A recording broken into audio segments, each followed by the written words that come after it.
À lire un verset, la Srimad Bhagavad Gita, chapitre 7, verset 3.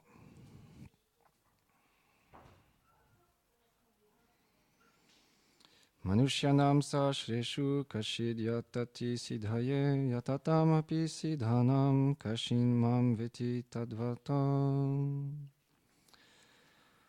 Parmi des milliers d'hommes, un seul peut-être s'efforcera d'accéder à la perfection. Et parmi ceux qui l'atteignent, il est rare que l'un d'eux parvienne à me connaître en vérité. Commentaire. Ce verset, selon Srila Vishwanath Chakravarti Thakur, est énoncé par le Seigneur afin d'expliquer que même les gyanis, ceux qui suivent la voie de la connaissance, et les yogis, ceux qui suivent la voie du yoga en 8 phases, décrits dans les 6 chapitres précédents, n'atteignent que très rarement une connaissance complète de Krishna et une réalisation intime de sa personne. Vigyan. Le Srimad Bhagavatam explique que dans l'univers matériel, il existe autant d'âmes spirituelles que d'atomes. Parmi celles-ci, très peu ont accédé à la forme humaine qui permet d'atteindre la réalisation spirituelle. Parmi ces âmes conditionnées, peu se tournent vers des principes religieux. Et parmi celles qui se tournent vers la religion, quelques-unes seulement désirent être délivrées de leur conditionnement matériel. Parmi des milliers de ces âmes conditionnées qui désirent atteindre la libération, une atteindra véritablement un renoncement authentique envers la société, la famille, l'amitié, la patrie, etc. Et parmi ces âmes libérées, il est rare d'en voir une qui ait compris réellement ce qu'est la libération. Parmi des millions de ces êtres libérés qui ont une parfaite conscience de ce qu'est la libération, un seul sera un dévot de Narayan.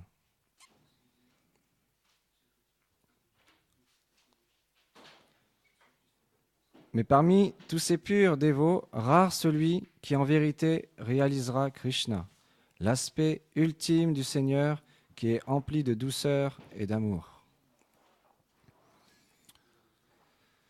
Ceci implique que la félicité qu'expérimentait la douceur de Krishna est des millions de fois plus grande que celle expérimentée par ceux qui désirent atteindre la libération dans la radiance de son corps transcendantal, le Brahman.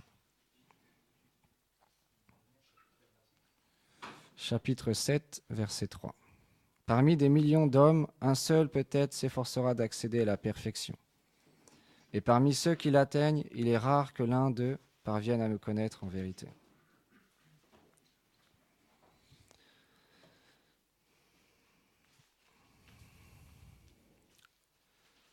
Om Agyanati Milandasya Gyanam Dharam Sharakaya Shakshu Militam Yena Tasmai Shri Gurave Namaha Namam Vishnu Padaya Radhikaye Priyatmane Shri Srimad Bhakti Vedanta Narayani Namine Namam Vishnu Padaya Chaitanya Prestaya Lupine Shri Srimad Bhakti Chananaya Yati Goswami Namine Namam Vishnu Padaya Gauranga Prestaya Lupine Shri Srimad Bhakti Budayave Bhayaniti Namine Namam Vishnu Padaya Gaura Prestaya Bhutare Shrimati Bhakti Pramodaya Puri Goswami Namine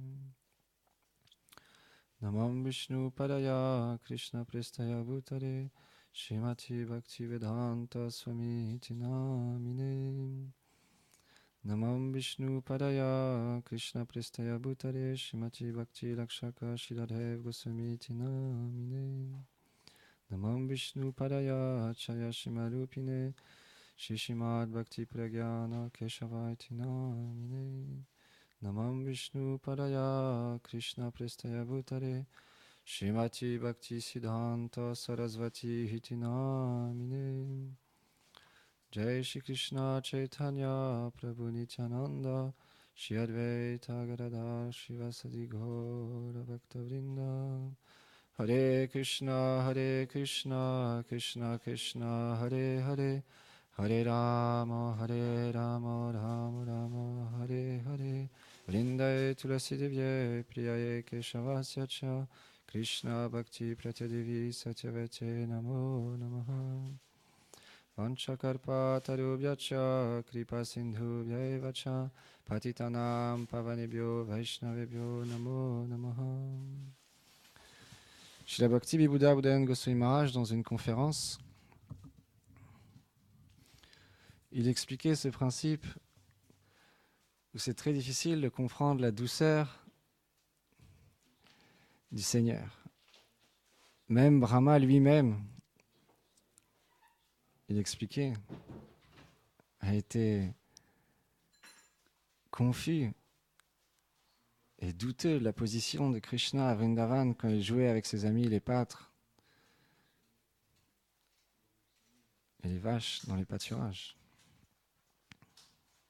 Donc il expliquait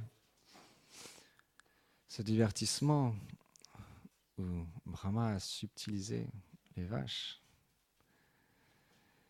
et il les a cachées dans une grotte. Et une année s'était écoulée, Brahma est revenu. Et il a vu que le Seigneur il jouait toujours avec ses pâtres et les vaches au même endroit. Rien n'avait changé. Il est retourné voir dans la grotte. Et il y avait les pâtres qui étaient toujours là dans la grotte. Et il était complètement confus. Il est revenu sur les lieux. Et là, il a vu tout rentrer en Krishna. Et Bhudayan Maharaj, il explique un être ordinaire, comment peut-il ne pas être confus sur les gloires du Seigneur? Et ici, Vishwanath Chakravarti Thakur, Bhakti Chandanyati Maharaj, dans le commentaire, il cite les Écritures. Dans le Chaitanya Charitamrita, on retrouve cette explication qu'après des millions et des millions d'existences,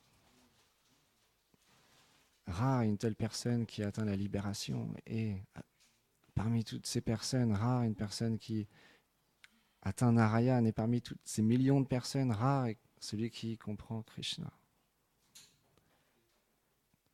Donc, comme expliqué hier Gurudev, Bhakti Chandanyati Maharaj, c'est très rare une personne qui peut véritablement voir le Seigneur Krishna dans sa forme éternelle, dans son identité, sa svarup, dans le monde transcendantal, Golok Vrindavan. C'est très très très rare. Donc les sadhus, quand ils parlent, les Vaishnavas, quand ils parlent, c'est un flot de nectar. C'est eux qui peuvent nous donner la foi, nous permettre de goûter ne serait-ce qu'une goutte de ce monde tellement merveilleux.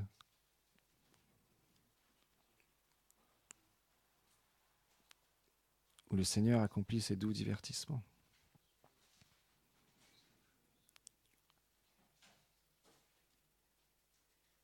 Mais pour ça, il faut avoir une avidité pour écouter les Vaishnavas, une avidité pour développer notre relation éternelle avec le Seigneur suprême. Chez Bhakti Lakshar Shridav Goswami Maharaj, il explique que c'est la foi. Quand vient la foi, automatiquement on s'engage dans le service de dévotion, dans le processus qui mène à la perfection. Shraddha, la foi. Et cette foi, il explique, c'est comme un phare. Où par la miséricorde des Vaishnavas, par l'association des Vaishnavas, on court pour atteindre ce phare, cet objectif, cette réalité qui est la nôtre. Les Vaishnavas, ils expliquent que c'est le seul désir véritable de l'âme. C'est cette connexion avec le Seigneur suprême, Krishna, infiniment fascinant. Et ce désir-là, on peut être le plus déchu. On peut être né en France, on peut être en Inde, en Australie, en Russie, en Ukraine, peu importe. Mais quand on entend parler des gloires du Seigneur de la bouche des Vaishnavas, ce désir immerge dans notre cœur. Un jour, il y avait des ministres qui se sont réunis parce que la reine avait une certaine fierté en elle et voulait faire un arrangement pour rectifier cette mauvaise tendance. Et donc, ils ont cherché quelqu'un pour la marier. Mais ils ont trouvé une personne très particulière. Cette personne, elle était assise sur une branche et elle coupait la branche où elle était assise avec une scie sans se rendre compte que quand elle aurait fini, elle tomberait de l'arbre. Cette personne était un peu simple, un peu bêta. Donc ils ont dit, c'est la personne parfaite pour cet arrangement. On va marier cette personne avec la reine.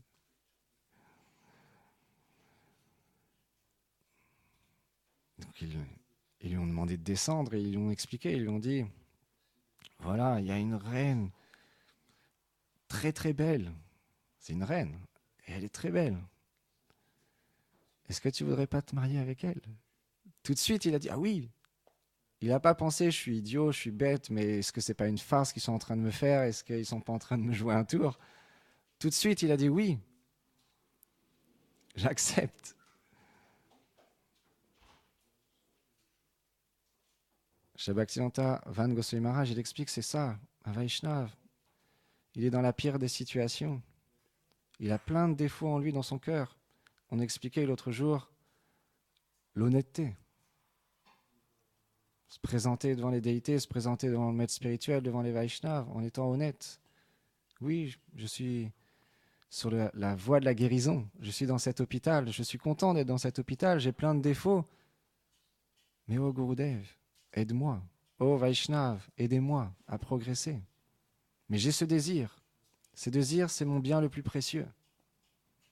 Ce désir, c'est ce que je cultive tous les jours. En chantant le Mahamantra, en servant les Vaishnavas, en adorant la déité, en accomplissant le service que mon maître spirituel me donne.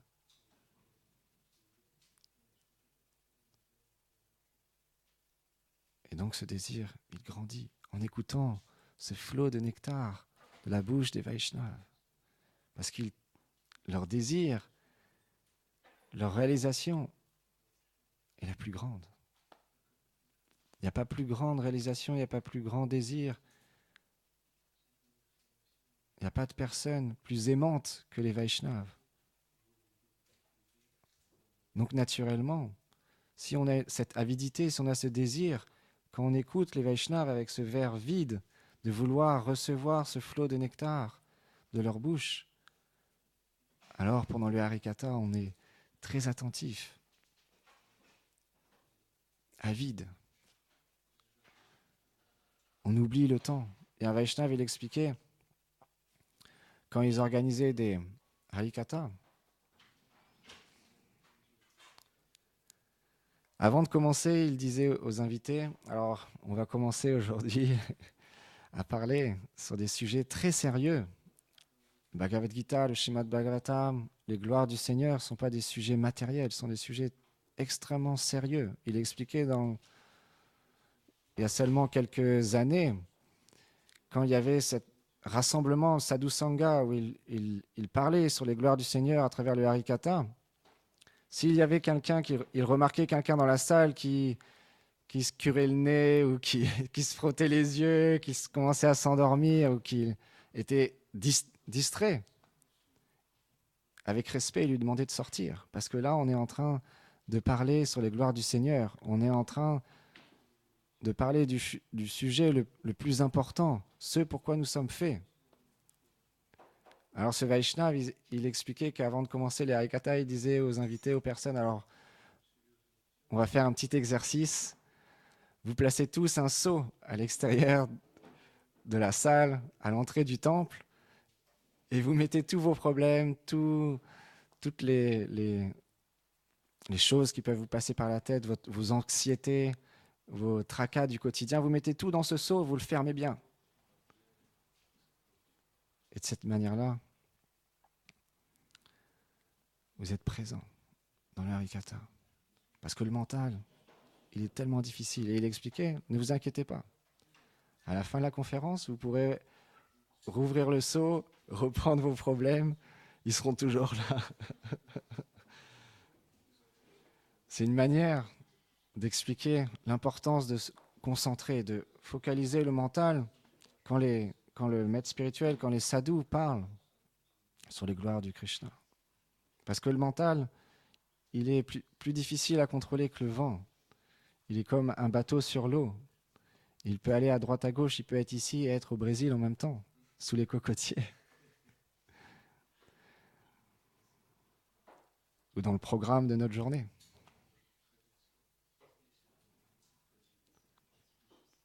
Mais pour que le harikata soit bénéfique, pour que le harikata touche notre cœur et qu'on puisse pleurer lorsque le Vaishnav il parle, alors il ne faut pas être concentré avec le mental, mais avec le cœur. Il faut ouvrir le cœur, ouvrir l'âme à cette réalité que le maître spirituel, que le sadhu nous nourrit. C'est notre nourriture. Chez Bhaktisiddhanta, il expliquait, c'est la seule famine qui existe dans ce monde, c'est le manque de harikata. Quand on a cette miséricorde spéciale de pouvoir tous les jours être associé avec les Vaishnavas, ensemble à écouter les gloires du Seigneur, graduellement, à force de cultiver ce service qui est d'écouter, l'avidité augmentera et l'attitude, le désir de vouloir toujours plus entendre parler des doux divertissements du Seigneur augmentera dans notre cœur pour qu'un jour on puisse pleurer. Comme expliquait hier Bhakti Chandanyati Maharaj, en chantant le Mahamantra, on se remémore les doux divertissements qui sont décrits par les Vaishnavas, que ce soit dans les livres, dans le Harikata. Donc j'écoutais un Vaishnava, chez Bhaktivedanta Madhava Goswami Maharaj, qui expliquait un beau divertissement où un jour, un matin, Krishna, il accomplissait la lutte avec ses amis les Saka. Et il était empli de joie et de félicité. Ils avaient trouvé des nouvelles techniques. Mais Madhu Mangal n'était pas présent.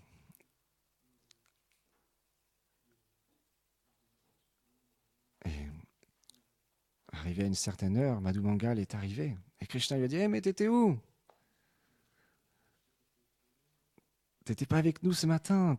T'imagines même pas. Les techniques qu'on a trouvées, c'était tellement incroyable. T'étais passé où? Et Madhu Mangal, comme explique ce verset, c'est tellement difficile à comprendre les relations entre Krishna et ses dévots. C'est tellement nectarien, suave, que d'entendre ces gloires du Seigneur quand cette avidité, ce désir a grandi graduellement dans notre cœur à travers cette association des sadhus. Et Madhu Mangal lui a dit, laisse tomber toute cette lutte et ces activités physiques. Moi, j'étais avec mon professeur. J'ai appris l'astrologie. J'ai utilisé mon cerveau, mon intelligence. C'est les amis intimes de Krishna. Ils peuvent reprendre même le Seigneur. Et Krishna a dit, Intéressant. Alors dis-moi, qu'est-ce qui va se passer pour moi? Et Madhu Mangal a commencé à regarder dans le ciel, fermer les yeux, tourner la tête, regarder la terre. Et il a dit, ah, pour attirer, être avec ta bien-aimée, Shrimati Radharani, tu dois prendre refuge dans les personnes où leur nom commence par la lettre V.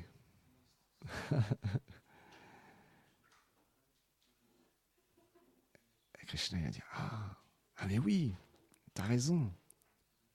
C'est à travers Vishaka que je vais pouvoir avoir un rendez-vous, une rencontre avec Shrimati Radharani. Et Krishna était tout content. Ah, c'est tellement merveilleux tout ce que tu as appris.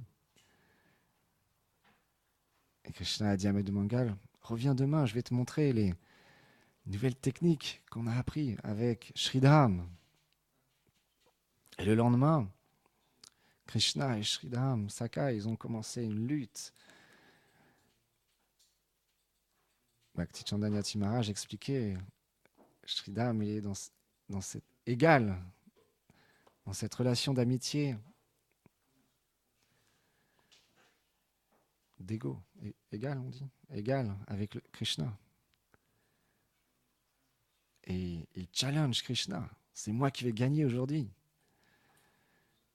Et là, Sridham, ils ont commencé la lutte et il a mis Krishna au sol et il était sur Krishna comme ça.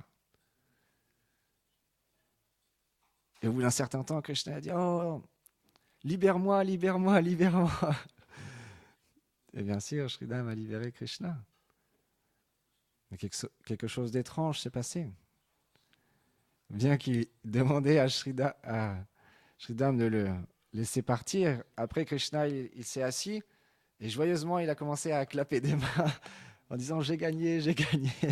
Tous les sakas ont commencé à rigoler. Ils lui ont dit « mais menteur !» C'est Sridham qui a gagné. Et là, Krishna, il a dit « mais non, vous ne comprenez pas. Quand j'étais dans cette position, j'étais les épaules bien en arrière et ma tête, mon nez, il était dirigé vers le ciel, vers le haut. Mais lui, Sridham, il était la tête en bas, son nez était vers le sol. Et celui qui gagnait, c'était celui qui avait le nez vers le haut. Donc j'ai gagné.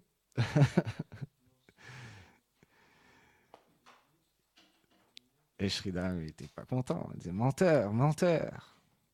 Et il y avait un sage qui était présent, Durvasha Muni. Et à ce moment-là, il était comme Brahma, complètement fasciné, en même temps dépité, ébahi, submergé par tellement d'émotions, de voir les 12 échanges entre Krishna et ses amis. Mais comment se fait-il que le Seigneur il puisse mentir de cette manière-là? Il a perdu, je l'ai vu. Et donc Krishna et Sridham, ils sont allés voir Durvasha Muni. Ils ont dit, hey, Baba, tu as vu ce qui s'est passé? Dis la vérité, dis que c'est moi qui ai gagné. Krishna, il disait ça en premier. Allez, dis que c'est moi qui ai gagné. Et Sridham disait, hey, Baba, attention, toutes tes activités pieuses, toute ta pratique, va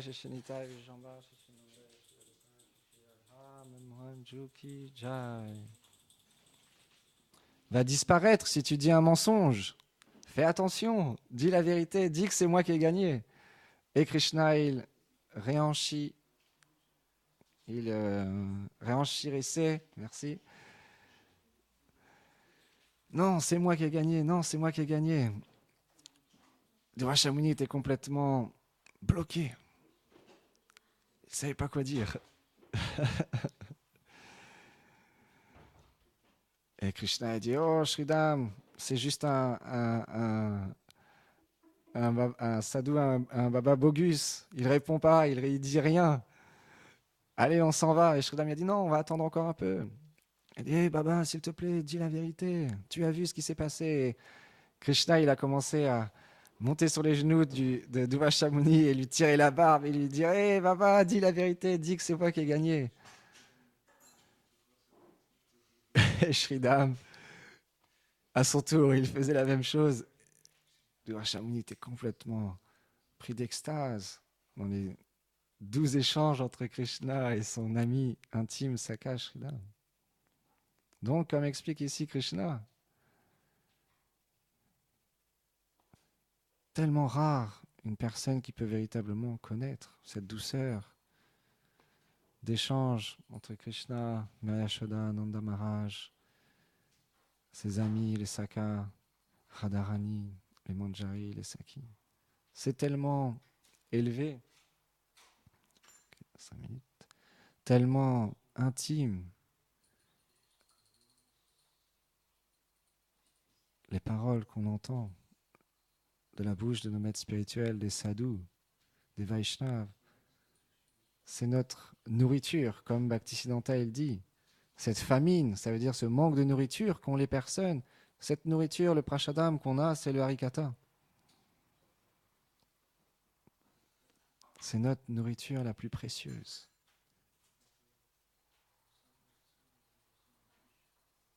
Un jour,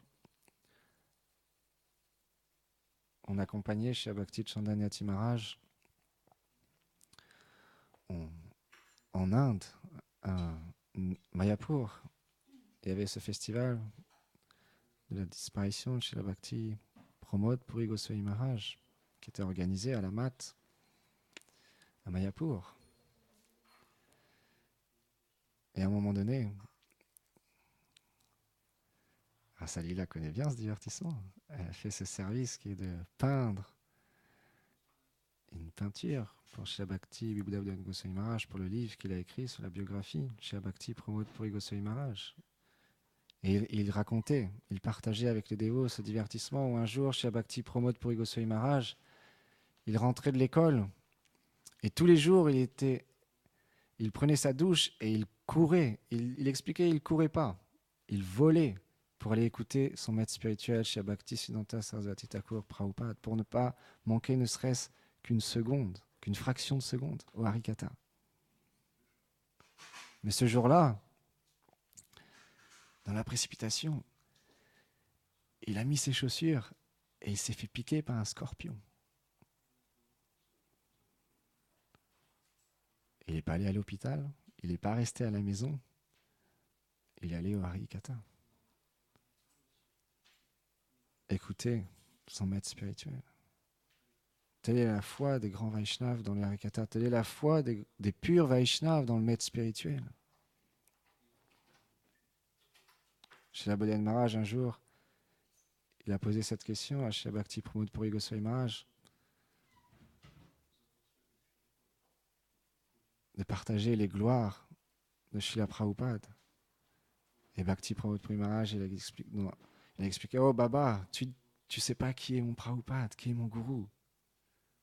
Et il a commencé à glorifier son Gurudev d'une manière tellement merveilleuse. Chez Bhakti Pramod Puri Maharaj était tellement humble. Il expliquait, je suis le serviteur sourd et muet, mon gourou. Je n'ai pas ma place proche de lui sur les photos.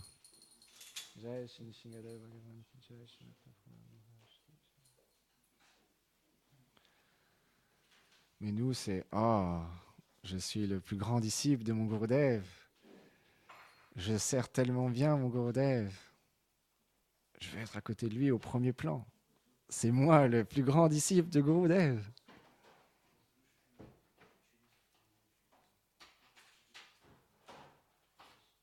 Mais cette tendance à vouloir être en pole position graduellement, si ce désir, cette avidité pour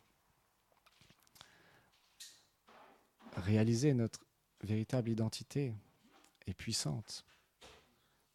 alors on demandera de l'aide au gourou, au Vaishnav, pour écarter cette tendance très forte à désirer la position, la reconnaissance, l'adoration, à aimer cette saveur particulière quand les dévots nous disent « Ah, tu as fait une tellement belle harikata ». Mais graduellement, à force de faire ce qu'on appelle les vagues dans cette voie spirituelle, où on se fait avoir en acceptant cette adoration pour nous, en pensant que ça vient de nous, mais tout vient du gourou, tout vient du Vaishnav, tout vient de notre gourou parampara. Dans tous les services qu'on fait, c'est par leur miséricorde. Que ce soit le ménage, que ce soit les guirlandes, que ce soit l'habillage, le harikata, les bhajans, c'est eux, notre vie, notre âme. C'est eux qui nous sortent de l'eau, de cet océan où on s'est plongé bien profond. Ce puits sans fond.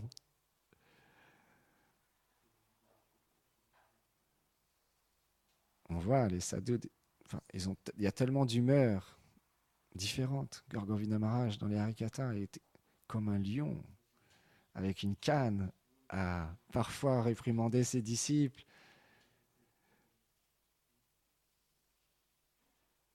En nommant ses disciples par leur nom civil. Et Mister... les noms anglais, je ne me rappelle plus. Mister Smith. Mark Gordon. Alors, pourquoi tu n'as pas été enguirlandé de cette miséricorde de Mahaprabhu? Et les Vaishnavas, ils partageaient dans le Vyasa Puja de leur Gurudev qu'en fait, ils voulaient tous recevoir cette miséricorde à travers la réprimande de leur Gurudev. Peut-être pas tous, mais ils disaient certains d'entre eux étaient au premier rang justement parce qu'ils voulaient, ils attendaient de se faire réprimander par leur Gurudev, recevoir cette douche miséricordieuse à travers la réprimande. Qui nous aide véritablement à développer la petitesse. Parce que la tendance dans cet âge de Kali, c'est très puissant. D'en bas, la fierté, la duplicité, la tendance à critiquer.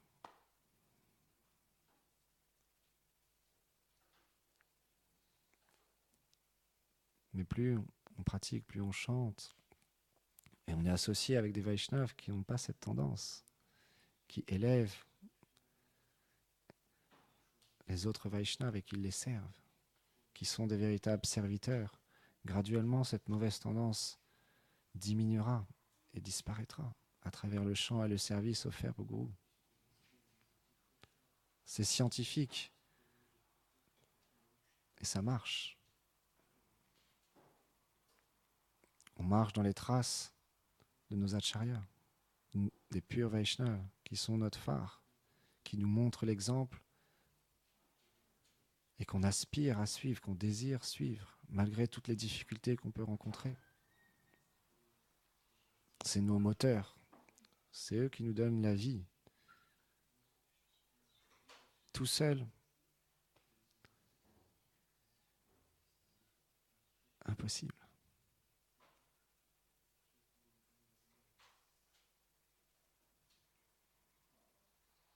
Donc on est tellement fortunés d'être réunis ici aujourd'hui au temple de Gopalji Mandir quand on reste 1 mois, 2 mois, 3 mois, 4 mois, des fois 6 mois, non, sans forcément sortir à l'extérieur, et ne pas voir le monde qui nous entoure et être dans cette atmosphère spirituelle, transcendantale qui est le Dham.